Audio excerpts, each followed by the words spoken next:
할렐루야. 네, 할렐루야. 오늘 함께 읽으신 말씀은 예레미야 32장 36절에서 44절까지의 말씀입니다.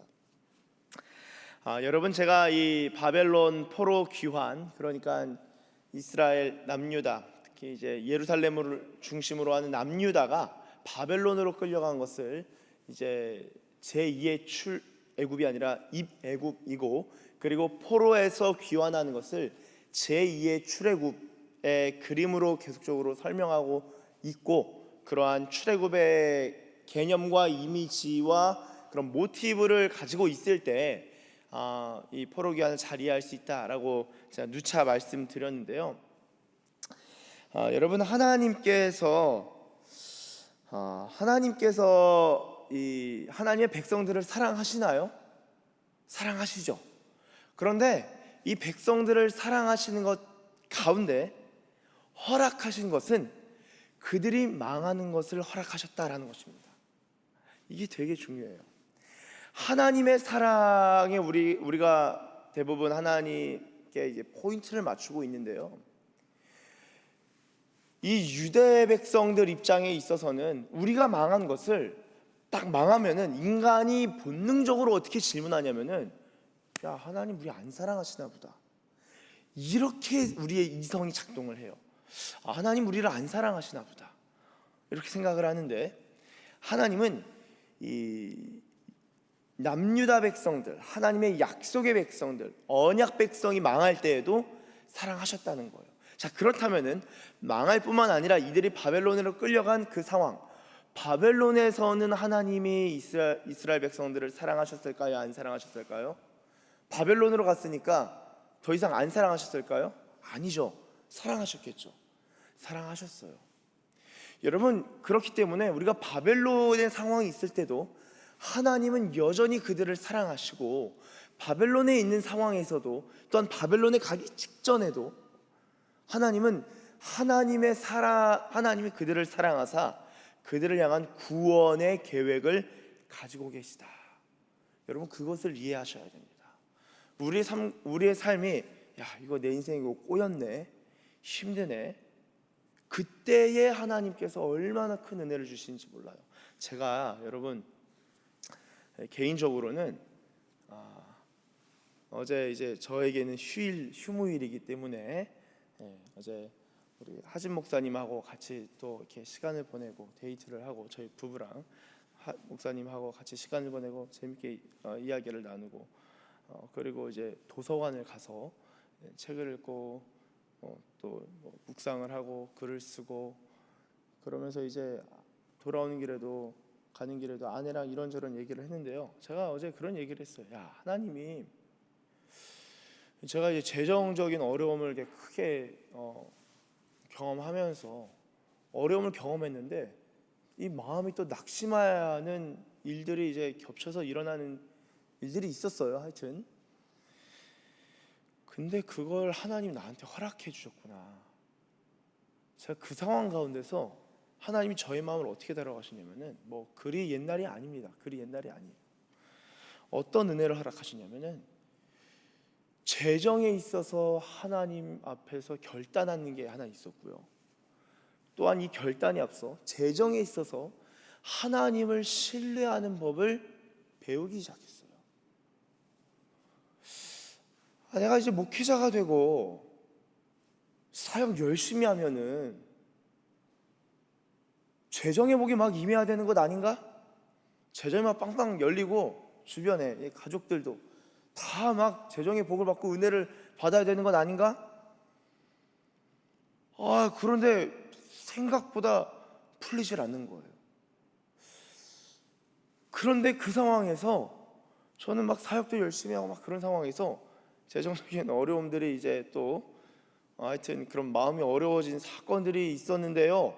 그 상황 가운데서 주님이 정말 주님을 신뢰하는 것, 재정의 영역에 있어서 주님을 신뢰하는 것을 배우게 하셨고, 그리고 주님 앞에서 결단하게 하신 거예요. 자, 이게 뭡니까?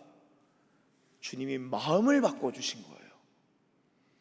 하나님이 저를 사랑하사 상황을 바꿔주신 게 아니라 저의 중심과 영혼을 바꿔주셨다는 거예요.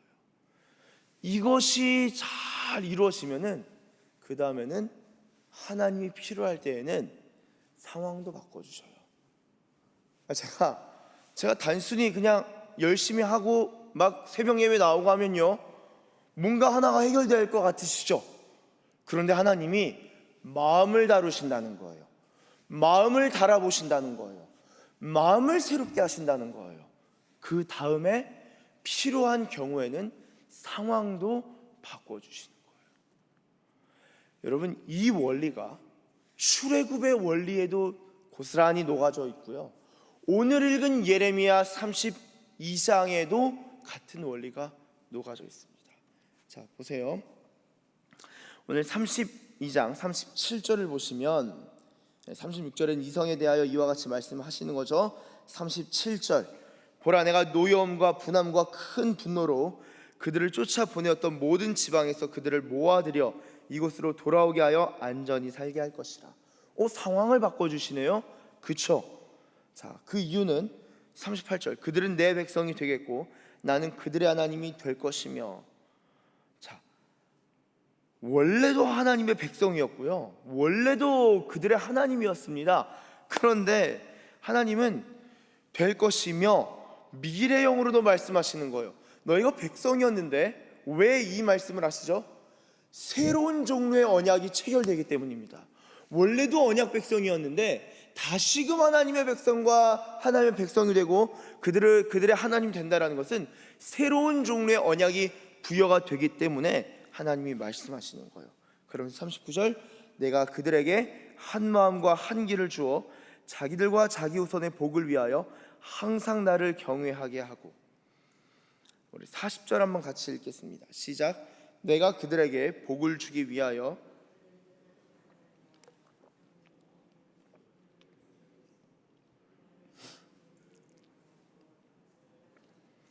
네, 보세요. 복을 주기 위하여 떠나지 아니하리라 하는 영원한 언약을 그들에게 세운다는 거예요. 언약을 세운다는 거예요. 자, 근데 그 언약을 세우는 게 이제 복을 주기 위하여, 하나님이 사랑하셔서 정말 복을 주시는데 영원한 복을 주시기 위하여서 하시는 게 영원한 언약을 베푸셔요. 근데 영원한 언약만 주시는 것이 아니라 영원한 언약을 계속적으로 받을 수 있도록 하시는 처사, 행동이 뭐냐면 하나님을 영원토록 경외할 수 있도록 경외하는 영을 부어주신다는 거예요. 그리고 그걸 마음에 두어서 하나님 떠나지 않게 하고, 41절, 내가 기쁨으로 그들에게 복을 주되 분명히 나의 마음과 정성을 다하여 그들을 이 땅에 심으리라. 자, 복을 주되 이 땅에 심게 되는 것이죠. 그러면서 42절, 내가 이 백성에게 이 큰 재앙을 내린 것 같이 허락한 모든 복을 그들에게 내리리라. 자, 여러분, 이걸 딱 보는 순간 신명기 28장이 떠오르시면은 성경 좀 읽으신 거예요. 이 레위기의 말씀도 떠오를 수 있죠. 자, 왜 그렇습니까? 하나님께서는 이스라엘 백성들에게 복도 약속하셨고 저주도 약속하셨어요. 순종하면 복이요 불순종하면 저주다, 하나님 말씀하셨는데, 불순종이 가득했기 때문에 하나님이 흩어버리시고 칼과 기근과 전염병으로 심판하셨죠. 흩어지게 하셨어요. 자, 그런데 순종하면 복이죠. 자, 그러니까 하나님께서 이들에게 순종의 복을, 허락한 모든 복을 얻게 하시는데, 순종할 때 이 복을 진짜 얻을 수 있잖아요. 그렇죠? 그러면 어떻게 하면 순종합니까? 순종할 수 있는 마음이 필요한 거예요. 그것을 오늘 32장 36절에서 44절 오늘 본문에서는 경외하는 마음을 주겠다. 경외할 때 순종하고 순종할 때 복을 받고, 복을 받을 때 언약 백성으로 살아가게 되니까 하나님은요, 이 복을 주시기 위하여 마음을 바꿔 가시는 거예요. 경외하는 마음을 주시겠다라는 것입니다. 그래서 이러한 과정 가운데서 마지막 43절에는 밭을 사되, 그리고 44절 베냐민 땅, 그리고 예루살렘 사방, 유다 성읍들, 산제 성읍들, 저지대 성읍들과 네겝의 성읍들에 있는 밭을, 자, 그러니까 이게 점점 이게 확장되는 거죠. 베냐민 땅, 그 다음에 예루살렘의 사방과 유다의 성읍들, 산지 성읍들, 그리고 저지대라는 것은요, 이 예루살렘은 고지대입니다. 그러니까 예루살렘 저지대로 간다는 것은 북쪽 내지는 이제 서쪽 그리고 동쪽 고지대 형태로 되어 있기 때문에 중간에 뭐가 흐르죠? 요단강이 흐르잖아요. 그렇죠? 강이 흐르면 강은 고지대에서 흐르지 않죠. 저지대죠. 그러니까 이제 그 고지대입니다. 고지대, 저지대 지역까지. 그리고 네겝의 성읍들, 네겝은 어디죠? 남쪽이죠. 남쪽. 네겝 광야, 네겝에 있는 성읍들까지 다 회복시킨다는 거예요. 여러분, 이것이 하나님의 마음입니다. 하나님께서 포로 귀환하실 때 나중에 보시면은 예언서나 이제 귀환 당시에 이제 역사서들을 보면요, 그냥 돌이키시는 게 아니라 구체적으로는 마음을 바꾸신다고요. 학사 에스라를 보내셔서 회개하게 하셔요. 말씀을 듣고 펑펑 울면서 우리가 말씀을 안 지켰구나, 주님 우리가 회개합니다. 그리고 막 우니까 어느 정도로 막 회개하고 막 울고 막 하냐면요, 느헤미야가 야, 그렇게 울지 마. 오늘은 여호와의 성일이니 너희가 울지 말고 기뻐하라. 여호와를 기뻐하는 것이 우리의 힘이다. 그러니까 막 하나님의 성이라도 기뻐해야 될 날도 막 울면서 회개하니까 오늘 그렇게 우는 날 아니고 기뻐하라. 여호와를 기뻐하라. 하나님이 막 에스라 보내시고 느헤미야 보내시고 왕 고레스의 마음을 감동시켜서 하나님이 돌려보내시는 거예요. 그렇게 돌려보내신다면 하나님 경외하는 복들을 주시겠다는 거예요. 이 복이 어디서 최종적으로 이루어집니까? 예수 그리스도의 오심, 예수님의 오심으로 말미암아 성령이 우리 안에 부어져서 하나님을 경외하는 백성들이 막 생겨나는 거예요. 그래서 여러분, 베드로가 놀랬던 거예요. 저희가 전에 사도행전 했었죠? 왜 놀래죠? 이 성령, 영원한 언약이 있고, 영원한 언약을 지키려면 영원한 경외함이 있어야 되고, 영원한 경외함과 영원한 순종과 영원한 언약, 이것 가운데 영원한 복이 주어지는데, 이 성령의 부어짐이 이방인에게도 주어졌구나. 고넬료 이방인에게도 이 영원한 언약 백성 가운데로 들어왔구나. 이걸 딱 확인하는 순간 이 영원한 복이 진짜 이방에도 퍼져갔네. 자, 그러면요, 저와 여러분이 어떤 복을 받은 거죠? 영원한 복을 받은 거예요. 그래서 여러분, 갈라디아서를 보면요, 제가 옛날에 이런 질문 많이 했어요. 나중에 이거 주일 예배 때나 뭐 기회가 될 때 또 나누겠지만요, 아니 어떻게 나랑 아브라함이 무슨 상관이지? 나는 예수님을 믿는데 아브라함은 예수님 모르잖아. 내가 신약은 믿겠는데 구약을 받아들여지진 않는 거예요. 한때 그런 적이 있었어요. 아주 초창기죠. 내가 어떻게 이 아브라함의 복 받은 거랑 나랑 뭔 상관이지? 아브라함의 믿음까지는 이 믿음은 나의 모델이 될 수 있겠네. 나도 믿음 따라 살아야지. 오케이. 근데 아브라함이 받은 복이 나랑 무슨 상관이야? 자, 그런데요, 나중에 갈라디아서를 읽어보세요. 아브라함 복이 믿음으로 말미암아 우리 가운데도 미친다라고 적혀 있어요. 여러분, 예수님 믿는 거는요, 아브라함 복에도 접속되는 거예요. 이삭의 복에도 연결되는 거예요. 야곱의 은혜와도 연결되는 거예요. 하나님의 은혜에 접속되는 일이라고요. 예수 그리스도로 말미암아 하나님이 약속하신 창세기 1장 1절부터 요한계시록 마지막 22장까지의 모든 마라나타의 은혜까지 모든 은혜와 복과 영원한 복에 접속되고 우리가 그것을 누리는 길로 하나님이 인도하셨다라는 것입니다. 여러분, 하나님이 우리를 사랑하셔요. 그래서 우리가 어려움 가운데 있을 때에도 때로는 그 어려움도 허락하시고 우리 안에 있는 불순물들을 제거하길 원하사 불순종으로부터 우리를 새롭게 하시고 구원하셔서 순종하는 마음, 경외하는 마음을 주시고, 또한 우리에게 그 영원한 언약을 허락하사 영원한 복을 주기 위하여서 경외하는 마음을 주시기 시작하시는 겁니다. 그래서 여러분, 하나님께서 우리를 사랑하셔서 마음과 영을 바꿔 가신다. 그리하여 말씀을 지키게 하시고 순종하게 하시고 복을 얻게 하신다 라는 것을 꼭 기억하시길 바랍니다. 이런 것이 예레미야뿐만 아니라 한번 찾아볼까요? 에스겔 11장 한 번만 보도록 하겠습니다. 겔 11장, 에스겔 11장 19절에서 20절.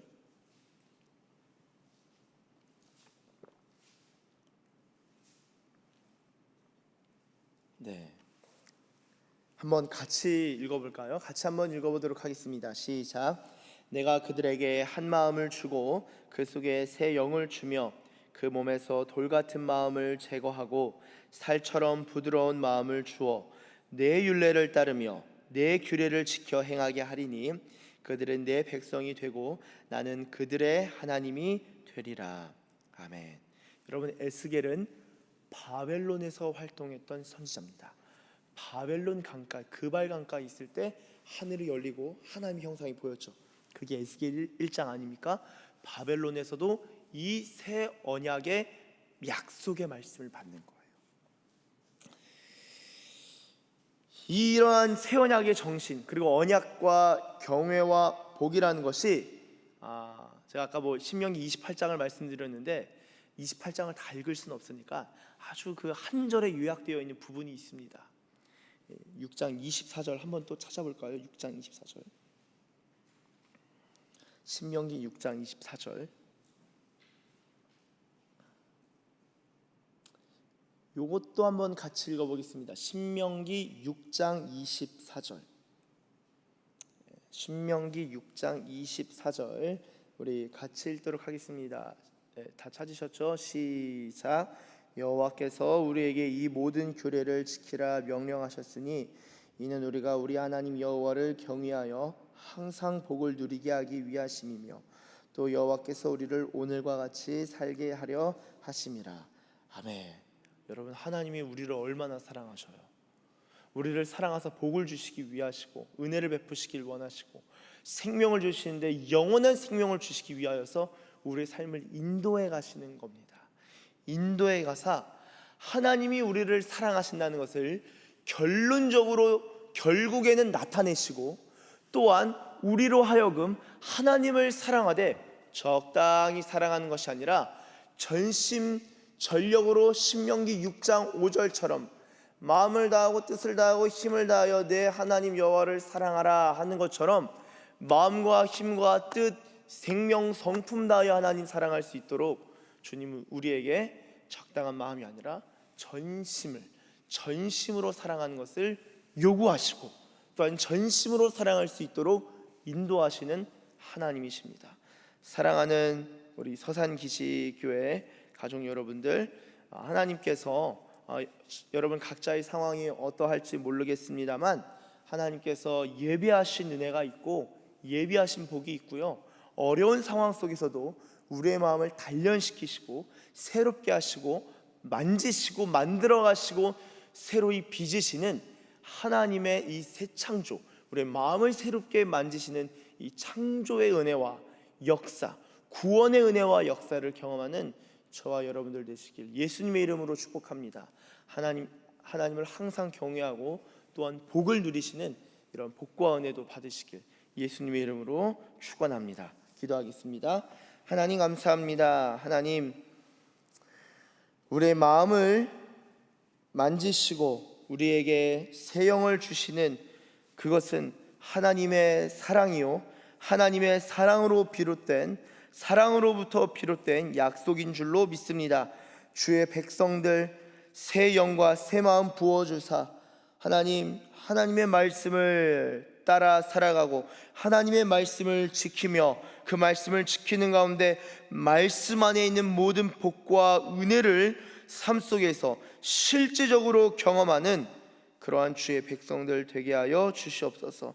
주여, 이 서산기시교회에도 한 마음과 한 길을 주시옵소서. 우리뿐만 아니라 하나님, 올해뿐만 아니라 내년에도 내후년에도 3년 뒤에도 4년 뒤에도 5년 뒤에도 10년 뒤에도 하나님, 이 서산기시교회의 은혜와 복을 허락하사 자기들과 자기 후손의 복을 위하여 항상 나를 경외하게 하고 라고 말씀하셨사온데, 서산기시 오늘뿐만 아니라 내일에도 복과 은혜를 한량없이 부어 주시옵소서. 그러한 삶으로 그러한 복과 은혜로 인도하실 우리 주님을 찬양하며 예수님의 이름으로 기도드립니다. 아멘.